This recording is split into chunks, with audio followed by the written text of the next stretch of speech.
Sergeant Raina Moxley had just finished stapling her uniform shut, when the alien with a clipboard the size of a pizza box accosted her with a voice that sounded like a dial-up modem having a panic attack. You are Sergeant Raina Moxley? Combat medic, field instructor, spinal reattachment artisan? Before she could sarcastically comment on her new titles, she was being drag-lifted by three-legged protocol officers across the oxygen-scented halls of Sparka 9's Pan-Galactic Medical and Tactical Convergence, a conference so comically overfunded that even the air was being filtered through a sanity harmonizer. She hadn't slept in 47 hours. She was wearing tactical Crocs, her hair was matted in a way that violated 3 Geneva Conventions, and now apparently she was the keynote speaker because the original panelist had exploded due to allergic exposure to citrus. So Raina did what any exhausted Navy SEAL with zero filter and too much caffeine would do. She improvised. Standing in front of an audience that included crystalline peacekeepers, slug generals with monocles, and a sentient bag of moss that had apparently secured 2 TED Talks, she opened with, "So, fun fact, humans get stronger by shredding themselves, apart on purpose." An immediate gasp rippled through the room. One alien began hyperventilating into a biomechanical leaf. "We call it exercise," Raina continued, casually flexing an arm still bleeding from an earlier ammo crate mishap. "Micro tears in muscle fibers trigger regeneration. The damage is literally the upgrade process. Pain is our firmware update." 2 jelly-based interns collapsed in a slippery heap. A floating sphere labeled Bureau of Galactic Sanity. Audio Recorder Unit 7 began smoking slightly. "And don't even get me started on coffee," Raina added, raising her canteen. "It's a brew made from roasted bean matter that triggers fight or flight, wakefulness, and in my case, interpretive. Dance hallucinations." Somewhere in the back, a tentacled scribe vomited up a report. "In short," she said, pointing at her own bruised arm like it was a tactical map, "this," she flexed, "is the result of deliberate trauma, motivational suffering, and a liquid that tastes like anger and anxiety had a baby." The conference room was now in full panic mode. One security drone attempted to stun the air in self-defense. A Chictari ambassador tried to evacuate via a mop bucket. Meanwhile, Raina was only getting warmed up. "Also," she added, "we tend to heal faster when we're mad. Ask my ex. Broke his leg twice. Got promoted both times." The translator units buzzed erratically as the phrase "mad healing humans" was catalogued as a potential Class X phenomenon. Then she cracked her knuckles, audibly, and an alien diplomat shrieked in horror, knocking over 3 chairs and a ceremonial urn. "That's just bone hydraulics," Raina muttered with a shrug. The room descended into utter chaos. A Zenari general shouted for lockdown protocols. A Flan ambassador demanded containment. The phrase, "grow back gladiator," was born, then immediately trended across 6 galactic subnets. Raina, oblivious to the formal interstellar meltdown occurring around her, took another sip of her coffee, looked out over the retching, twitching crowd, and deadpanned. "And inflammation? That's just our species doing hot software patches. Trust the process." She ended the presentation by casually removing a bandage to show a scabbing paper cut, purely as a demonstration of human skin's low-level resilience. 5 representatives fainted. One documentarian declared it a regenerative anomaly and initiated planetary threat assessments. By the time she walked off stage, yawning and muttering something about getting a snack, she'd triggered 7 red alert notifications, caused 1 galactic alliance to vote on temporary isolationism, and inspired a war council to create a file titled Earth Contingency Planning for Autonomous Biomech Berserker Species. Meanwhile, in the corner, a sentient clipboard known as Junks quietly filed itself into evidence, its pages trembling. Back in the press bay, Ensign Clickstar Velgu, her jelly-based alien intern, attempted to write a thesis titled Human Adaptation Through Self-Damage, a case study in coffee-fueled madness, before blacking out due to overstimulation and exposure to sarcasm. Elsewhere, the Unified Systems Military Board began quietly preparing organomic threat level flex. And Reyna just wandered back to her room, found a vending unit labeled Emergency Rations, Cinnamon Jello, and muttered, finally, something normal. The problem with interstellar bureaucracy is that once it smells panic, it multiplies like mold in a damp basement full of spreadsheets. And by the second day after Reyna's presentation, panic was being distributed across the galaxy like promotional coasters. Somewhere deep in the orbital fortress of the Unified Systems Military Board, a floating cubicle hellscape the size of Belgium, a crisis report had grown legs, arms, and 3 redundant threat classifications, each one more hysterical than the last.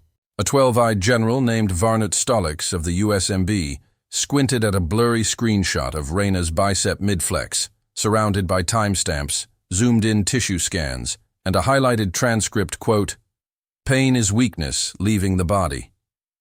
The boardroom went silent. A purple-scaled admiral whispered, "She speaks in metaphysical war chants." Another muttered, "She creates strength through mutilation. Are we looking at autonomous evolution?" Then came the real horror.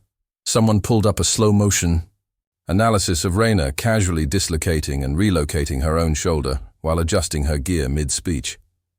The audio caption read, "Gotta keep it spicy." A junior analyst screamed and fled the room. The phrase, organomech threat level, flex, was entered into the Galactic Defense Database, right underneath black hole with mood swings. Panic spiraled faster than an intern in 0G with a stapler. Meanwhile, Reyna had returned to Tai Vion Prime, her unofficial duty station / half-collapsed trauma tent built next to an abandoned orbital cannon depot. She was in her natural element, deadlifting crates of medical supplies while sipping espresso from a converted IV drip labeled The Bean in permanent marker. "That's not sterile," said Clixthar Velgu, still gelatinously recovering from his last exposure to Earth metaphors.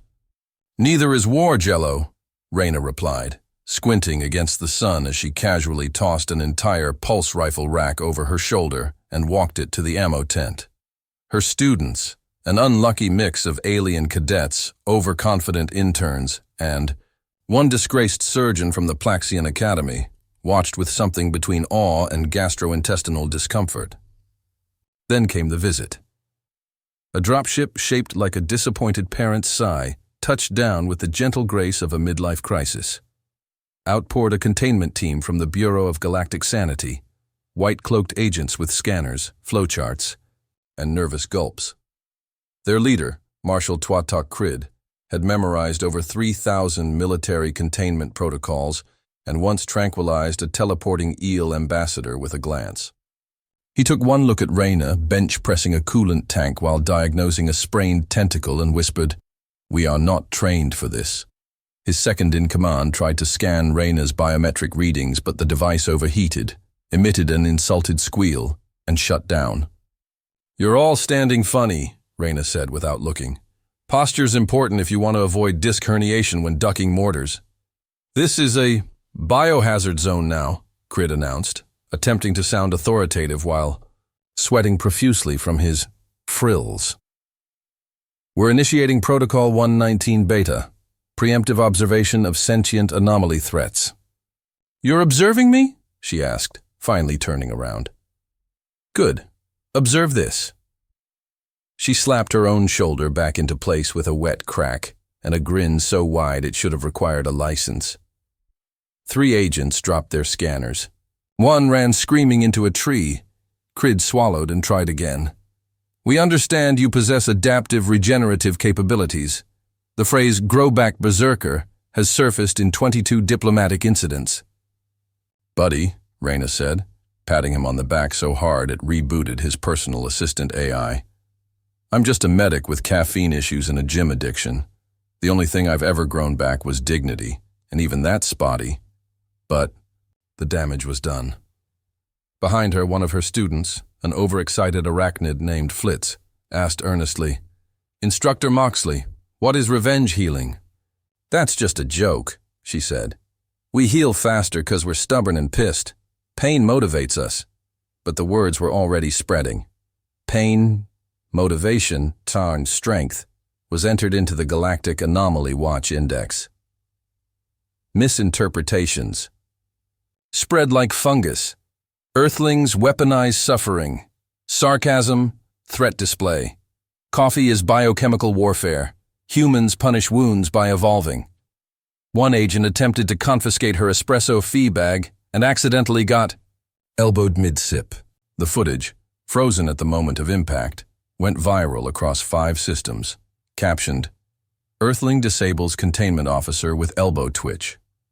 Within hours, CRID filed an emergency petition for escalation, and the Bureau of Galactic Sanity officially designated Raina Moxley a Class Theta anomaly, sentient kinetic regenerator. She laughed for 5 solid minutes when she heard it, then pulled a rib back into place and muttered, "They should see what I do when I run out of snacks." By day's end, the containment perimeter had collapsed. 2 agents had joined a gym, and one had proposed to a raccoon. And Raina? She kicked off her tactical Crocs, pulled out a data pad, and began drafting tomorrow's lesson. Medical Recovery through Controlled Dumbassery, Module 1. The Galactic Alliance never stood a chance. By the time Operation Contain the Coffee Cult officially launched, the galactic paranoia had fermented into full-blown tactical absurdity. 38 allied species, 12 panicked senates, and 1 ancient prophecy hijacking think tank. Agreed. Raina Moxley had to be intercepted, sedated, studied, and, if possible, politely asked to stop doing pull-ups on diplomatic scaffolding.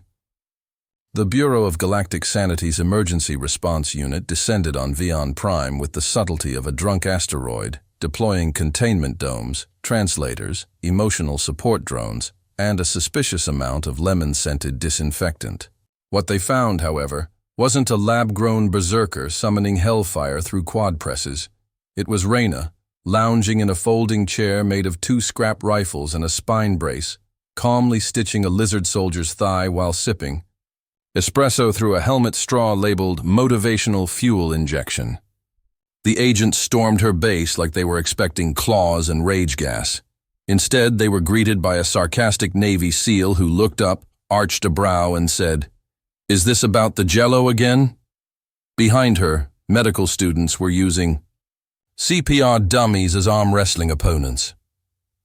A nervous cadet asked Raina to clarify if healing through anger was literal or metaphorical, and she responded by slapping a dislocated elbow back in place while yelling, "Reboot complete."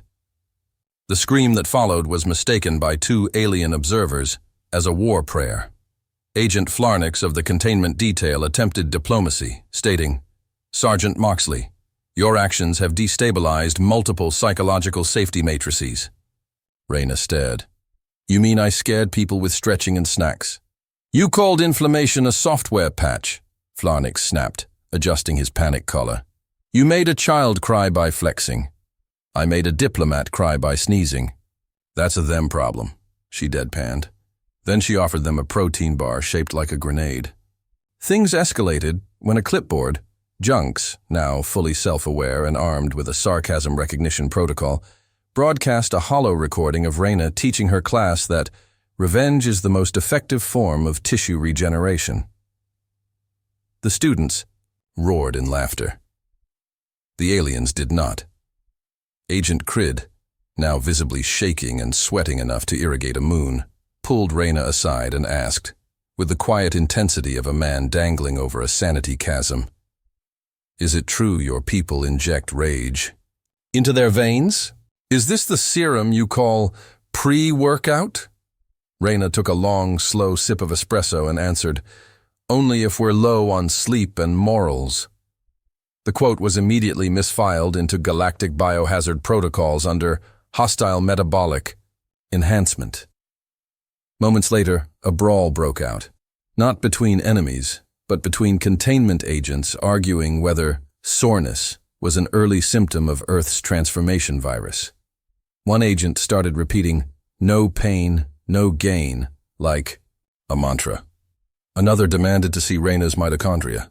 Meanwhile, A sentient fungus journalist tried to live-stream her punching a vending machine for a stuck burrito, which several watchers misinterpreted as a territorial dominance ritual.